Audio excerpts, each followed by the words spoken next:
Chapter 6.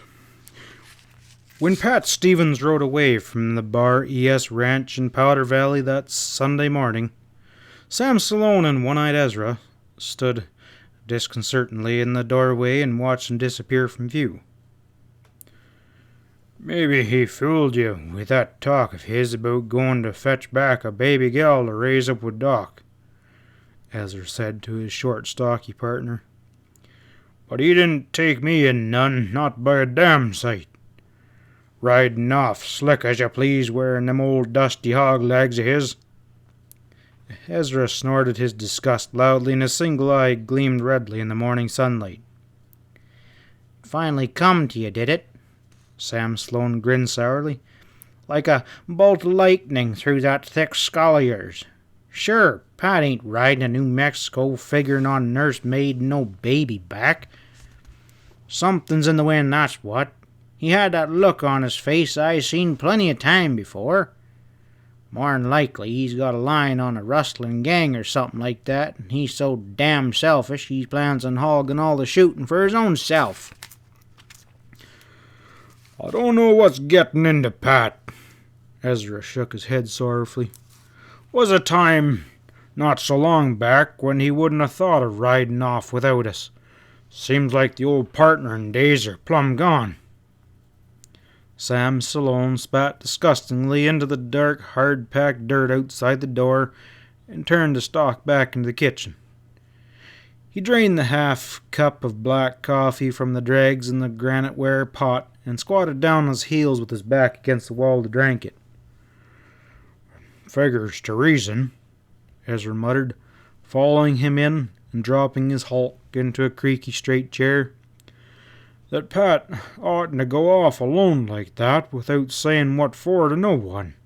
He's a family man, Sam." "I'm kind of surprised Sally let him wear them guns. She's been setting down on him right hard these last few years. Remember how we had to sneak out his guns for him when we went back into the mountains after them near Black Hoods?" "Yeah, but she didn't kick up no rooster when you rode back for help on that horse trading mix-up last time. Maybe Sally's got over being scared of him packing hardware." "Whether she has or not, ain't a damn thing to do with him riding off like he did this morning. For a plugged nickel, Ezra, I'd mount up an engine after him." Ezra's broad face brightened for a moment. Then he plugged a ham-like hand into his pocket and jingled some coins. Heavy gloom settled over his broad features once more. He mourned, "I ain't got a nary a plugged nickel, or I'd sure as hell take you up on that, Sam." Sam sipped his hot coffee and squinted out of the cobwebby kitchen window. "Oh, of course," he argued half to himself. "We ain't rightly got no business to take us riding down New Mexico way." "Maybe we could think up something if we try real hard." Ezra blinked his single eye shut and screwed up his face in an effort to concentrate on the problem. "Ain't we got no friends living down there near Santa Alicia?" "Nary one. Trouble is, we ain't got no friends nowhere." Sam Sloane emptied his coffee cup and arose to pace up and down in front of the stove. "We're over here hibernating at the Bar ES. That's what we're doing. Might as well be at a couple of bars holed up for winter, the way we never stick our noses out any more. It was a time we knowed fellers from Rio Grande to the Canadian border. Now we can't even think of no one to go visit. It's all Pat's fault, him setting on the lazy mare and breaking up the partnership." "But Pat, he don't let it tie him down. When he takes a notion, he goes a-riding." "Well, sure he does." Sam Stallone was gradually working himself up into a lather of rage at the unfairness of it all. His ugly dark features became blacker as he brooded over the blithe manner in which Pat had ridden off alone into danger. Or at least so had Sam fancied. "That time up there in Dusty Canyon," Ezra reminded his smaller partner. "Pat was mighty damn glad to see us when we popped up unbeknownst to him." "I'll say he was. Where'd he'd been if we hadn't tagged along? First thing he does was get himself tied up in a cabin by the gang he was after. He really ain't fitting to be let out on the trail alone, Ezra asserted solemnly. Always getting into some gosh darn kind of trouble. 'Pears to me he's kind of getting soft and gun-shy in his old age. Sam nodded sage assent, both men neglecting the fact that Pat was the youngest of the trio. Well, that has to be it, Sam agreed. Old age is getting into his bones. Too much soft living. All he does on the lazy mare is sit on his fat rump and watch the hands do the work. When he wants to go riding off, it doesn't concern him that there's spring work to be done. It'd sure be nice if we had us a couple of hands, said Ezra wistfully. Then we wouldn't need to worry none either. Might even ride south on our own selves, huh? Might at that, but we didn't marry no rich waddy, dang it. We got to work like a couple hired hands to keep the bar ES going. Sam slammed one hard fist into a calloused palm and stalked back and forth with his face black as a thundercloud.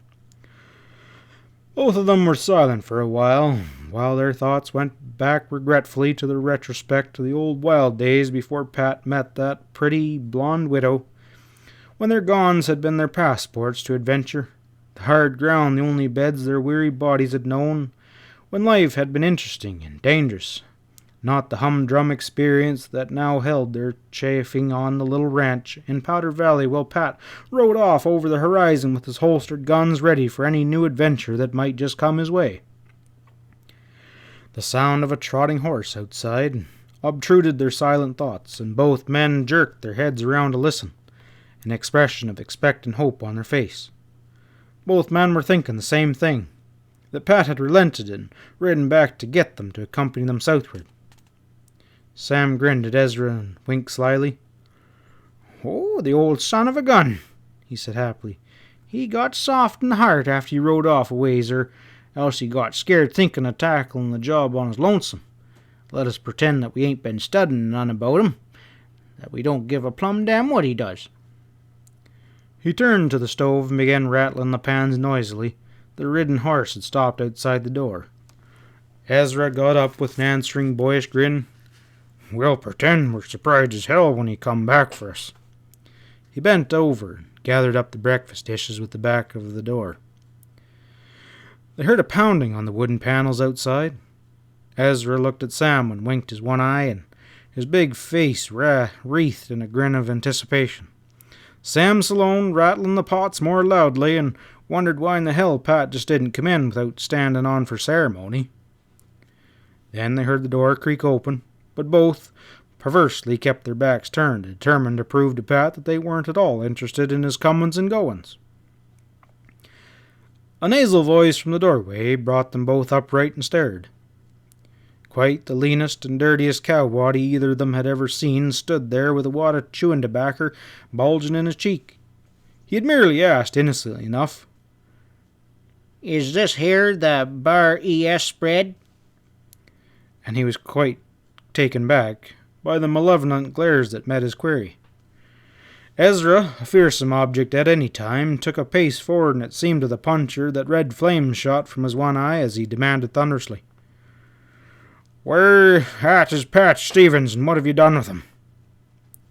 The lean puncher stepped backwards hastily, throwing up one arm as if to fend off Ezra's approach. "I don't know what you're talking about," he gasped, his Adam's apple bobbing up and down.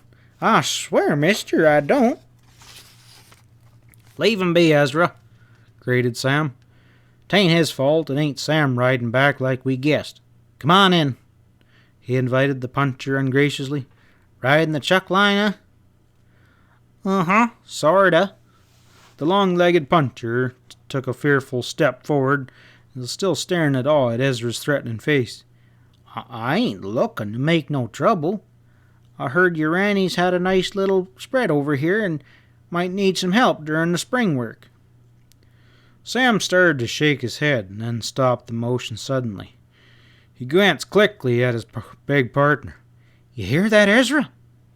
"Sure, I heard him. I ain't deaf, but we ain't hired no hand." "Why ain't we?"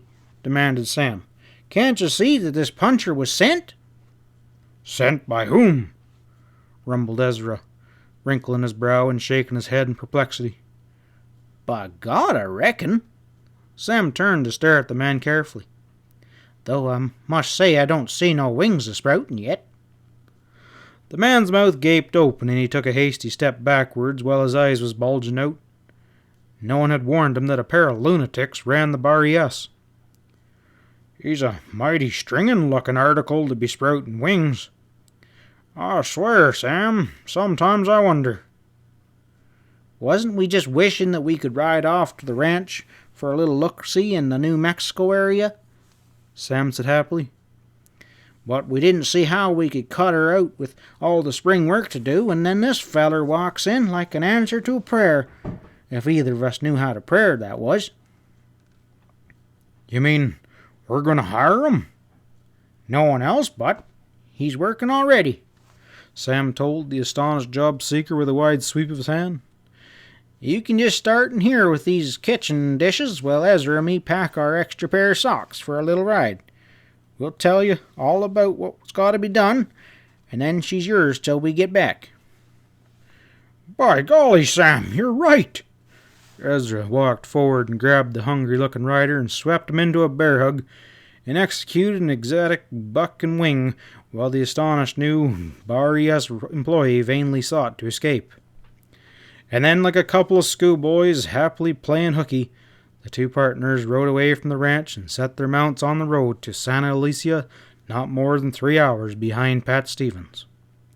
With carbines swinging in leather boots beneath their stirrup leathers, and the short guns securely belted about their hips, they were ready for anything, and fervently hoped that anything would not prove an uneventful ride in Pat's tracks, merely to help him bring home an orphan kid, as he intimated with his sole reason for making the trip.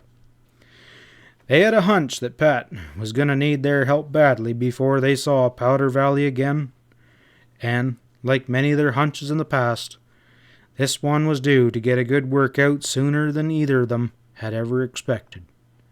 End of Chapter 6.